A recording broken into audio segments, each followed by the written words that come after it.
Hello everyone, welcome to class 11 computer science series, and this is part C of chapter number 1, which is computer system, and the subtopics are from your 1.5, which is microprocessors, to 1.6.1, that is data and its type. So let's start with microprocessor. सबसे पहला question, what is microprocessor? Well, microprocessor आपका दो word से बना है. First is your micro and the other one is your processor. Processor मतलब वो unit जो प्रोसेस करेगी, मतलब CPU. Processor is your CPU only. Micro मतलब बहुत छोटा, बहुत छोटा. आपने ये टर्म सुना होगा, microbiology. Then is microorganism, बहुत छोटे माइन्यूट से ऑर्गेनिज्म होते हैं ना, माइक्रो ऑर्गेनिज्म. उनको कैसे देखते हो? माइक्रोस्कोप से. Okay. Then is your microchip, बहुत छोटी सी चिप. तो माइक्रो का मतलब वेरी स्मॉल. तो प्रोसेसर जब आपका सीपीयू, उसको आप बिल्ड करते हो एक स्मॉल से माइक्रो चिप में, तो उसको बोलते हैं माइक्रो प्रोसेसर. आई थिंक यहाँ तक क्लियर होगा. और वो सेम टास्क परफॉर्म करता है आपका माइक्रो प्रोसेसर, जो आपका नॉर्मली प्रोसेसर करता है, सीपीयू परफॉर्म करता है. ठीक है. तो micro processor is your CPU on a single chip. Micro processor की जरूरत क्यों हुई? पहले के सिस्टम आपके बहुत बड़े होते थे, इवन एक बिल्डिंग के साइज के. बट अभी हम डेस्कटॉप भी नहीं यूज करना ज्यादा पसंद करते हैं. We are now switching to laptops, tablets. Clear? तो इतने छोटे स्मॉल से आपके कंप्यूटर्स में जो प्रोसेसर होगा वो भी तो छोटा ही होगा ना. तो इसीलिए वो स्विच हो गए बड़े बड़े प्रोसेसर से माइक्रो प्रोसेसर्स में. ओके. तो अर्लियर अर्लियर सीपीयू में क्या होता था? बहुत बड़े होते थे, ऑक्यूपाई करते थे multiple cabinets, building building size के होते थे, एक्सपेंसिव होते थे. ऑफ कोर्स इतनी बड़ी बड़ी बिल्डिंग साइज में अगर आपका सीपीयू रहेगा तो वो एक्सपेंसिव तो होगा ही. फिर हीट होगा, उस हीट होता रहेगा वो. तो उस हीट को रिड्यूस करने के लिए, उसको कूल करने के लिए फैन, एसी, वहां पे एक्सपेंसेस बढ़ता जाएगा. और ये पहले वाले जो आपके सीपीयू थे ना, वो बहुत स्लो थे. आज इंस्ट्रक्शन दिया, एक टास्क परफॉर्म करते थे, मल्टीटास्किंग भी नहीं होते थे, और वो भी रिजल्ट आपका कितने दिनों के बाद मिलता था. ओके. वजह थे मॉडर्न माइक्रो प्रोसेसर्स. स्मॉल है, बहुत छोटा है, तो फिर एक स्मॉल से चिप में आपका प्रोसेसर इंस्टॉल हो जाएगा. ठीक है, एम्बेड हो जाएगा, सॉरी. और अफोर्डेबल है और मच फास्टर है. आप मल्टीटास्किंग कर सकते हो ना, एक साथ आपके सिस्टम में आप मूवी भी देख सकते हो, गाने भी सुन सकते हो, फिर वेब सर्फिंग भी कर सकते हो. ठीक है. नाउ माइक्रो प्रोसेसर के अंदर क्या होता है? माइक्रो प्रोसेसर आपका क्या होता है? एक आईसी में एम्बेड रहता है. मतलब आईसी मतलब इंटीग्रेटेड सर्किट. उसमें क्या होता है आपका? बहुत सारे टाइनी इलेक्ट्रॉनिक कंपोनेंट्स होते हैं. कौन कौन से कंपोनेंट्स होते हैं? जैसे कि आपका होता है ट्रांजिस्टर्स, योर रजिस्टर्स, डायोड्स. और ये तीनों टर्म्स आपने फिजिक्स में बहुत अच्छे से पढ़े होंगे, और इनका क्या क्या काम होता है, you know it very well.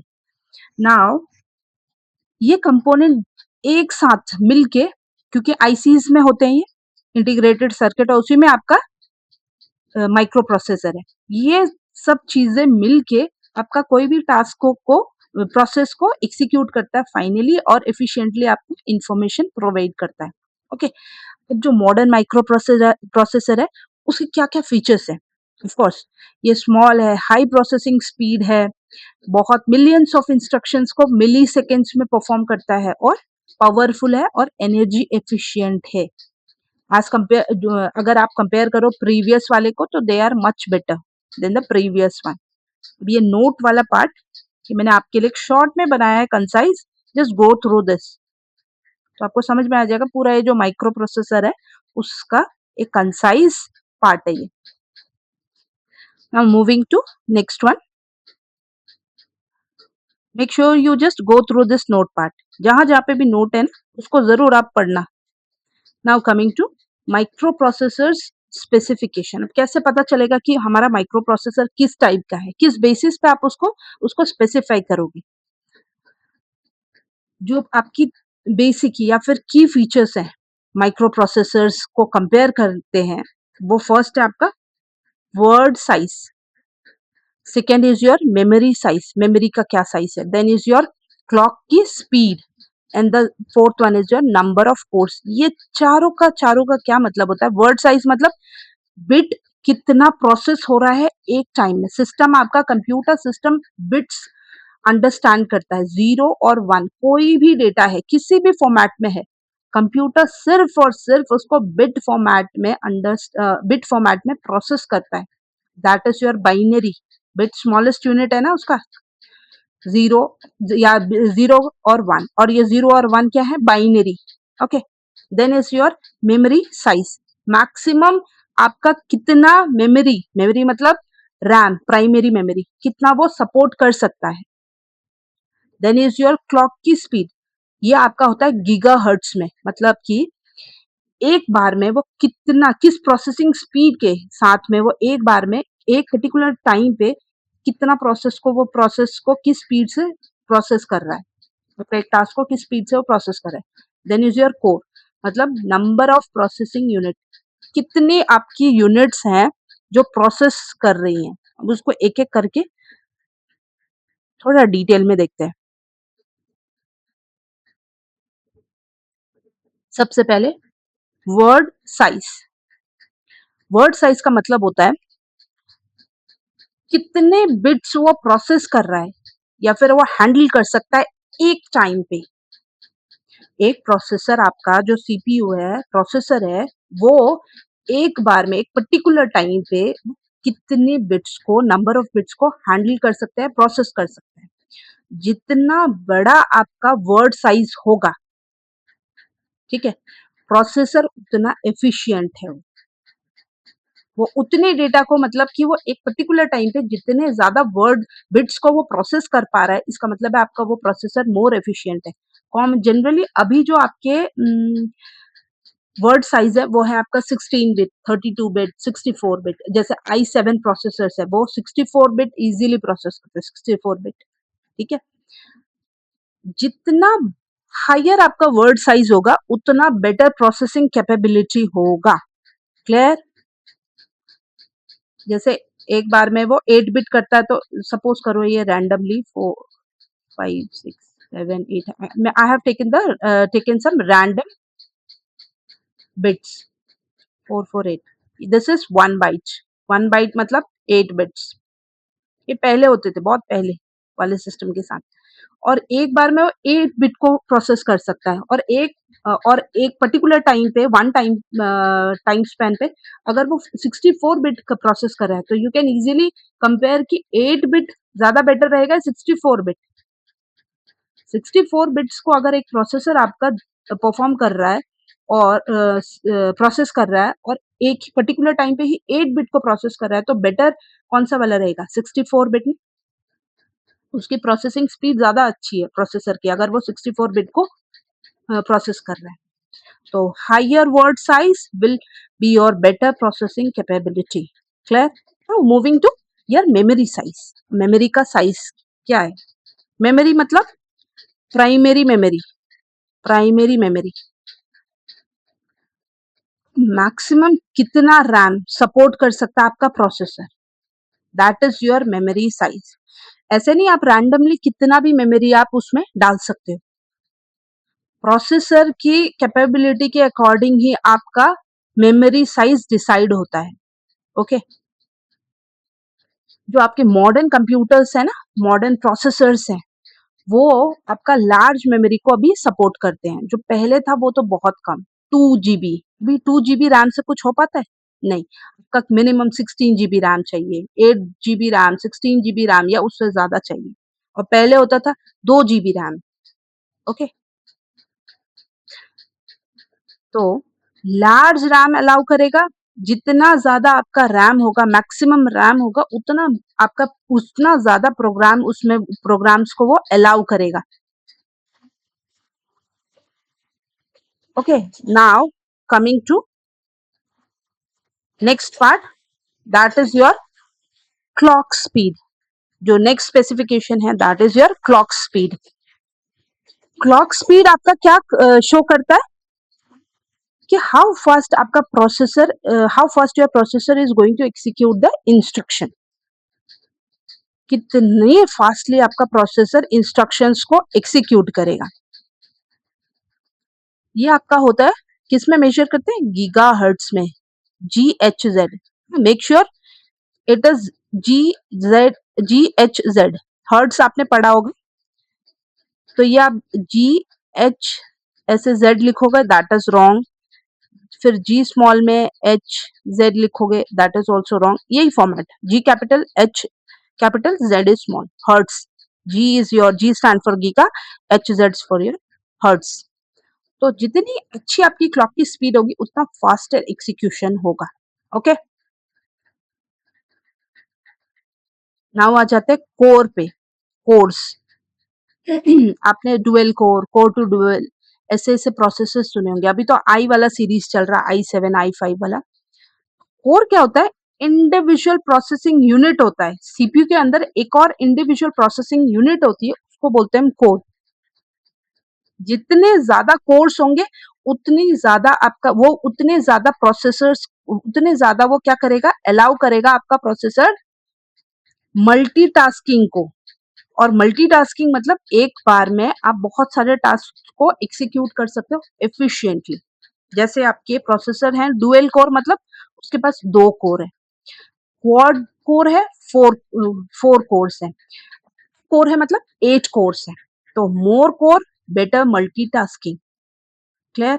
तो जितना ज्यादा कोर्स होते हैं आपके प्रोसेसर्स में, उतने आपके मल्टीपल टास्क वो परफॉर्म कर सकता है और बहुत efficiently. Okay, now coming to next, which is microcontroller. इससे पहले पढ़ा माइक्रो प्रोसेसर, प्रोसेसर सीपीयू बहुत ही स्मॉल से एक माइक्रो चिप पे एम्बेड हो जाए, that is your microprocessor. Now coming to microcontroller. Microcontroller क्या है, ये आपका होता है small computer on a single chip. Micro means small, controller means a small computer. तो microcontroller means your small computer on a single chip. और microcontroller में क्या होगा, अगर कंप्यूटर है तो कंट्रोलर मीन्स यहाँ पे कंप्यूटर। तो कंप्यूटर माइक्रो कंट्रोलर में क्या क्या होगा, फिर सीपीयू होगा उसके अंदर एम्बेड, रैम होगा उसके अंदर एम्बेडेड, रोम होगा उसके अंदर एम्बेडेड, इनपुट आउटपुट पोर्ट्स होंगे एम्बेडेड। क्लियर? तो micro controller is equal to CPU plus your memory plus your peripheral on a single chip, on one chip. Clear? आ जाते हैं microprocessor and microcontroller के बीच में क्या difference है। माइक्रो प्रोसेसर मतलब एक सीपीयू, बट माइक्रो कंट्रोलर का क्या मतलब है, it is your small computer on a micro chip, single chip. तो कंप्यूटर है तो उसके अंदर क्या क्या होगा, सीपीयू होगा, उसमें रैम होगा, रोम होगा और इनपुट आउटपुट पेरिफेरल्स पोर्ट्स होंगे। क्लियर? ये आपका जनरल पर्पस कंप्यूटर्स में यूज होता है। आपके जितने लैपटॉप्स हैं, फिर आपके टैब्स हैं और छोटे छोटे जितने भी आपके कंप्यूटर्स हैं, उन सब में आपका माइक्रो प्रोसेसर इंस्टॉल होगा। जनरल पर्पस के लिए है ये। जो आपका माइक्रो कंट्रोलर है वो एक स्पेसिफिक टास्क के लिए होता है। ठीक है, micro processor larger and more expensive है, माइक्रो कंट्रोलर आपका स्मॉलर है एंड कॉस्ट एफिशिएंट होता है। क्लियर? नाउ यूज कहाँ कहाँ है आपका माइक्रो कंट्रोलर का। माइक्रो कंट्रोलर आपके डेली लाइफ में जितने भी मैक्सिमम डिवाइसेस आप यूज करते हो ना, सब में यूज है। सबसे पहले कीबोर्ड, कीबोर्ड में स्पेसिफिक माइक्रो कंट्रोलर होगा, माउस में अलग होगा, वॉशिंग मशीन में अलग माइक्रो कंट्रोलर होगा। Then is your digital camera, it will have a different micro controller, pen drive, TV remotes, microwave oven. तो सभी जितने भी डिवाइसेस हैं आपकी डेली डेली यूज की, इन सब में अपने इंडिविजुअल डिफरेंट टाइप के माइक्रो कंट्रोलर्स हैं। ओके, एग्जाम्पल देखते हैं आपका ऑटोमेटिक वॉशिंग मशीन का। ओके, ऑटोमेटिक वॉशिंग मशीन, इसका आपका अपना खुद का माइक्रो कंट्रोलर होगा। तो वॉशिंग मशीन वाला micro controller is not going to work with your keyboard, mouse और अदर डिवाइसेस। तो जो आपका माइक्रो कंट्रोलर है वॉश ऑटोमेटिक वॉशिंग मशीन का, उसका क्या क्या टास्क होगा? सबसे पहले वो वाटर को फिल करेगा, फिर कपड़े को धोएगा, देन ड्रेन द वाटर, फिर स्पिन ड्राई करेगा। ये है उसका टास्क। ये सब के सब क्या करेगा? ऑटोमेटिक वॉशिंग मशीन आपका अपने आप परफॉर्म करेगा ऑटोमेटिकली। क्या क्या जरूरत थी इसकी माइक्रो कंट्रोलर की? ताकि आपके जो डेली के टास्क है, एक रूटीन टास्क है जो आप नॉर्मली हर जनरली एक पर्टिकुलर टास्क एक मशीन जो परफॉर्म करती है वो अपने आप ऑटोमेटिकली परफॉर्म करे विदाउट ह्यूमन इंटरवेंशन। ठीक है, ऑटोमेटिकली वो टास्क को परफॉर्म कर ले। ओके, नाउ मूविंग नेक्स्ट कि एडवांटेजेस क्या है माइक्रो कंट्रोलर के। जब ह्यूमन इंटरवेंशन मिनिमल है या नहीं है ह्यूमन इंटरवेंशन, तो क्या क्या एडवांटेजेस हो जाएंगे आपके माइक्रो कंट्रोलर्स के? एक तो कॉम्पैक्ट साइज है, लो कॉस्ट है। हर एक सिस्टम डिवाइसेस में आप ये देख रहे हो कि आपके माइक्रो कंट्रोलर है, तो compact size, low cost, low power consumption और स्पेसिफिक टास्क के लिए स्पेसिफिक माइक्रो कंट्रोलर डिजाइन है। ऑटोमेट्स करता है वो रिपीटेटिव वर्क, तो ह्यूमन इंटरवेंशन नहीं है।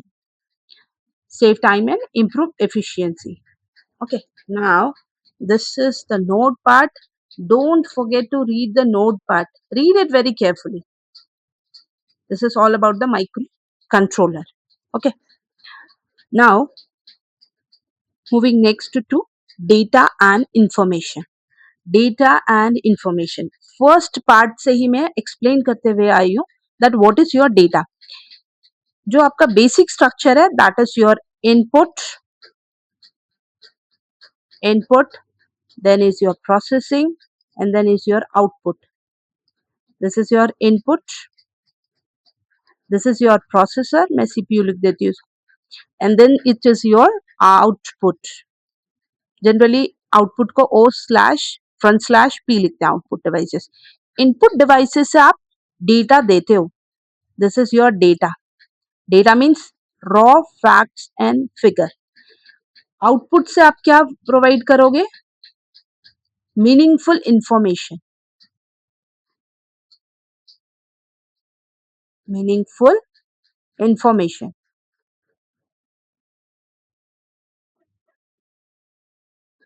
Okay.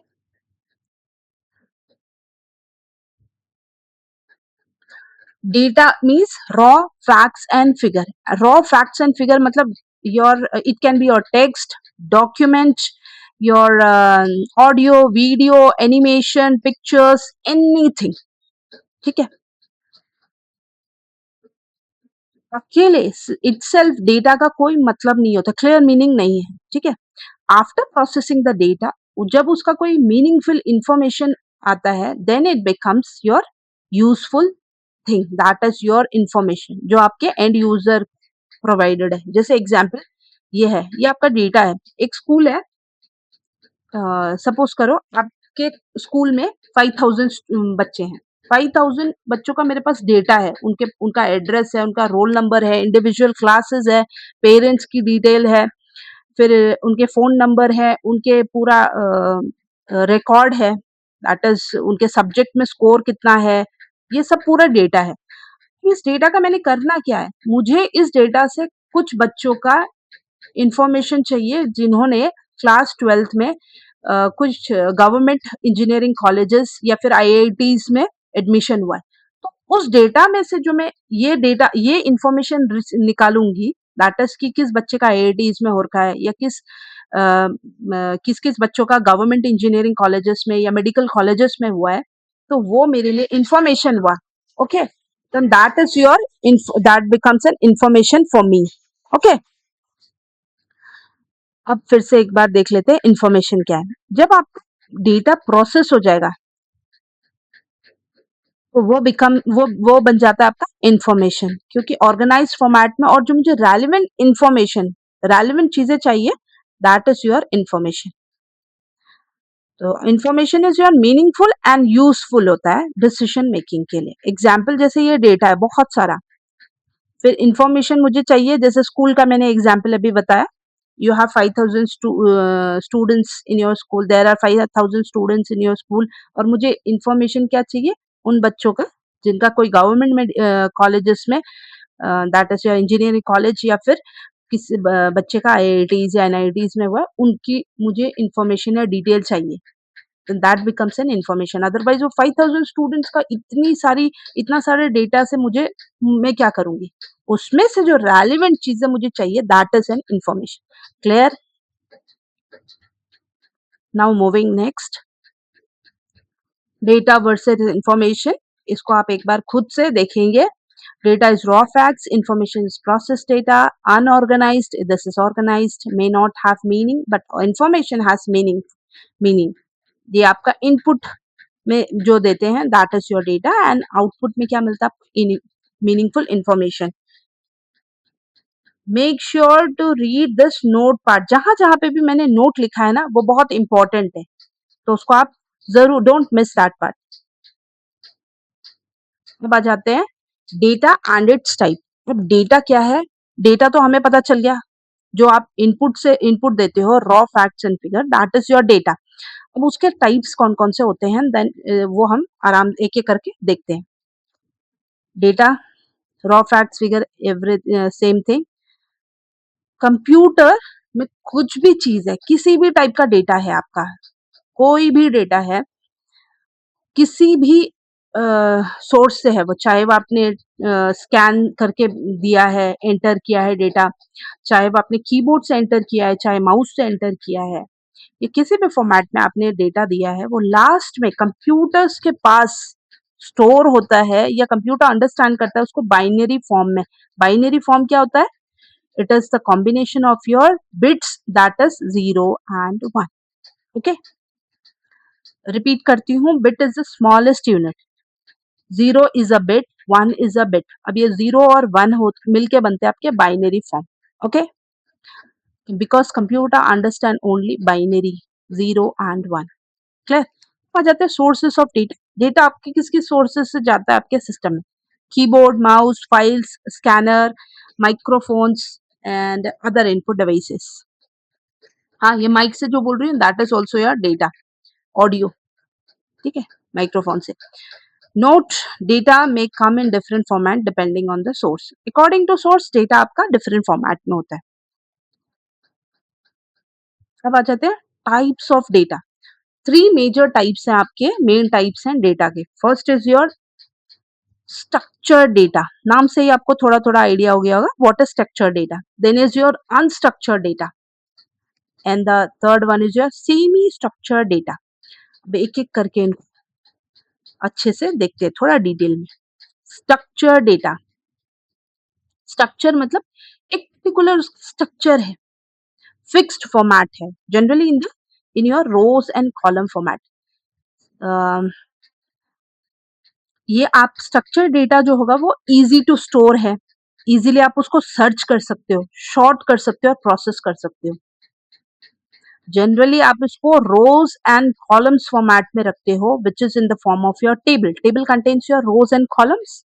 ओके, और डेटाबेस में भी ऐसे ही। अभी आप आगे जाके सीक्वल पढ़ोगे, स्ट्रक्चर्ड क्वेरी लैंग्वेज, तो उसमें table, rows, columns, your tuples and attributes, ये सब चीजें देखोगे तो समझ में आएगा कि स्ट्रक्चर डेटा का क्या यूज है, कि कितना इंपॉर्टेंट है स्ट्रक्चर डेटा।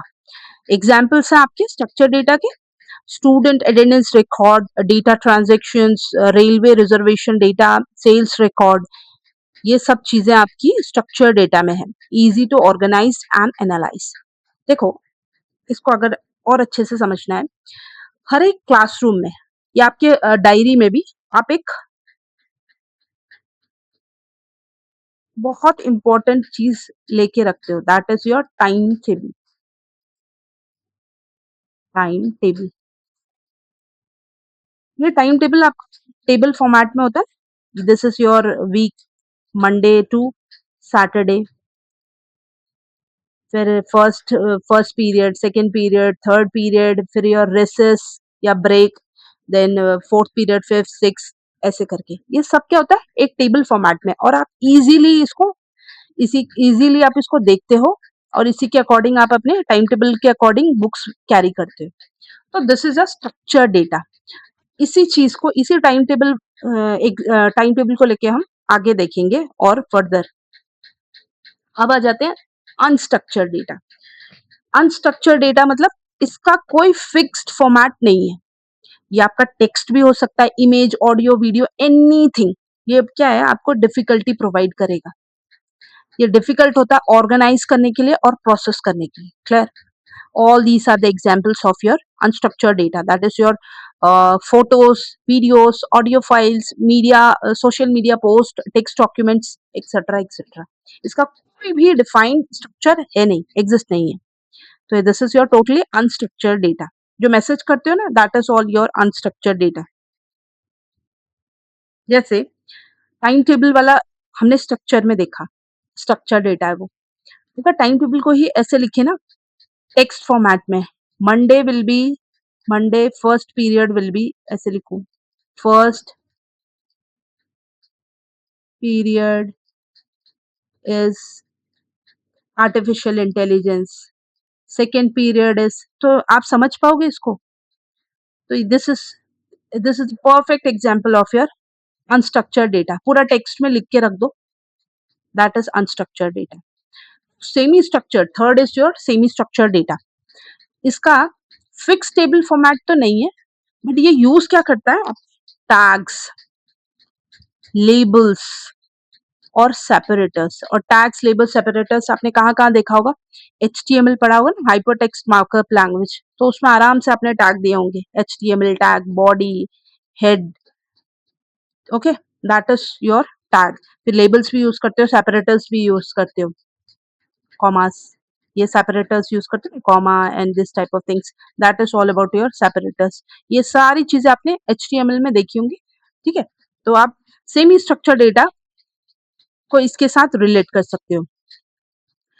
हाँ, स्ट्रक्चर डेटा से तो डिफिकल्ट है समझना सेमी स्ट्रक्चर डेटा को, बट अनस्ट्रक्चर डेटा के कंपैरिजन में semi structure data is more organised.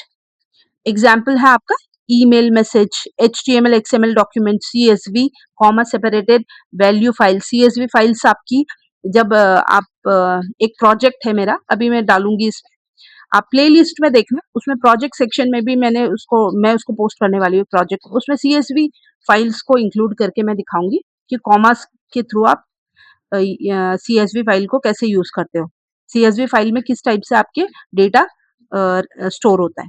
Clear? Then is your JSON file etcetera, all these are the examples of your semi structured data.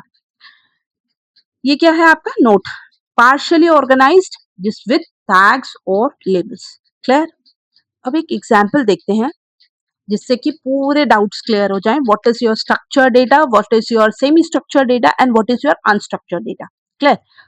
Now structure data, totally you are having a table, you will be having your rows and columns, that is your tuples and attributes, जो आप SQL की language में बोलते हैं rows and columns को, tuples and attributes। Okay, एक pre defined उसका क्या है, फॉर्मेट है, उस विथ फिक्स्ड स्कीमा, स्कीमा मतलब रोज एंड कॉलम्स। तो इजीली आप डेटा स्टोर कर सकते हो, सर्च कर सकते हो, एनालाइज कर सकते हो।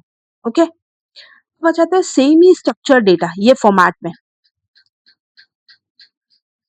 फिक्स टेबल स्ट्रक्चर तो नहीं है इसका, पर लेकिन इसमें टैग्स हैं और सेपरेटर्स है, मार्कर्स है, जिससे आप इजीली क्या कर सकते हो, एलिमेंट्स को सेपरेट कर सकते हो, एक हायरार्की थोड़ा सा मेंटेन करते हुए हमको दिख रहा है।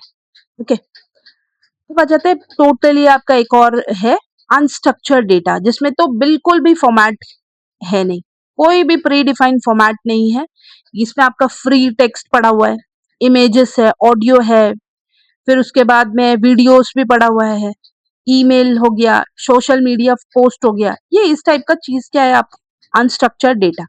नाउ आई थिंक दैट आप इजीली रिलेट कर पा रहे होंगे स्ट्रक्चर्ड डेटा को, अनस्ट्रक्चर्ड डेटा को and the semi structured data. Okay, till this point I think everything is clear, there is no doubt। आ जाते हैं कंपैरिजन डेटा टाइप्स के बीच में, that is structured, semi structured और अनस्ट्रक्चर्ड। ये previous में जितना भी बताया आपको समझ आ गया होगा, तो फाइनली कंपैरिजन के थ्रू इसको वाइंड अप करते हैं। स्ट्रक्चर डेटा क्या होता है, फिक्स्ड फॉर्मेट है। सेमी स्ट्रक्चर्ड में ये यूज करता है टैग्स और लेबल्स को, unstructured no fixed format.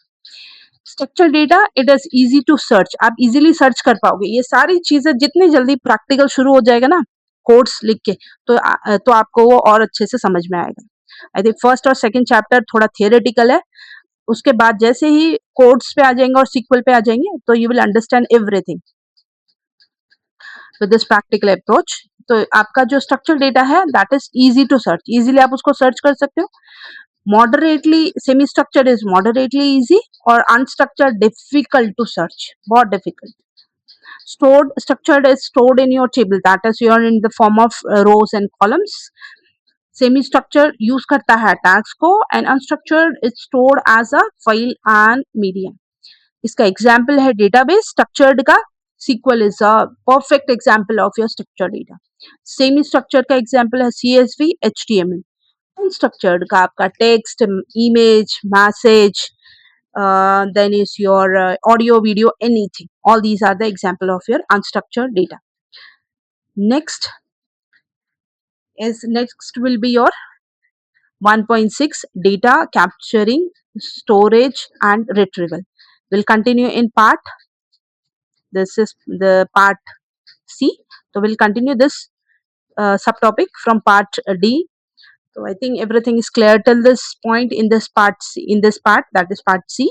Still, you have any queries, any doubts, though or anything, then do write in the comment section. Okay, till then it's time to say bye bye and revise it. Bye bye.